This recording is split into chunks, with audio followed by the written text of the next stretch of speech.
अस्सलाम वालेकुम दोस्तों, छा हाल आहे? खुश हो दोस्तों? हेॾो पानी पार्क में ॾिठो, पखी केॾा उञारा आहिनि। इन पखियुनि खे केॾो पाणी में मज़ो थो अचे। ऐं एॾी गर्मी आहे जंहिंजो अंदाज़ो न आहे।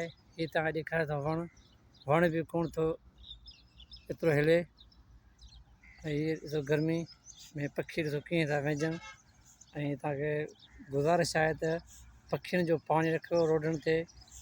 ऐं हीअ मां थोरो अन्न थो ॾियां। ये पानी तो हले पार्क में, पर पार्क में पानी तो कोन पी सघंदा। मज़दूर कम था कनि, भॼींदा इहे ट्र मां। इन तुर इन पखियुनि जो बि ख़्यालु कंदा कयो गर्मी में। हीअ ॾिसो पखी वरी मोटी आया आहिनि। पछाड़े ते हाणे असांखे मज़दूर कमु था कनि। जीअं इहा भाउ पाणी ॾींदो आहे हिनखे, पाणी हीअ अन्न। ईअं असां पखीअ जो ख़्यालु कयो। गर्मी लॻी पियो आहे एॾी, त इहे पखियुनि जो अन्न रखो छांव में।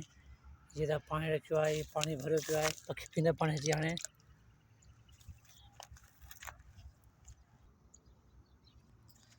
पखीअ जो घटि में घटि वधि में वधि ख़्यालु रखो। गर्मी लॻी पई आहे ज़ालिम जी, गर्मी जाम आहे।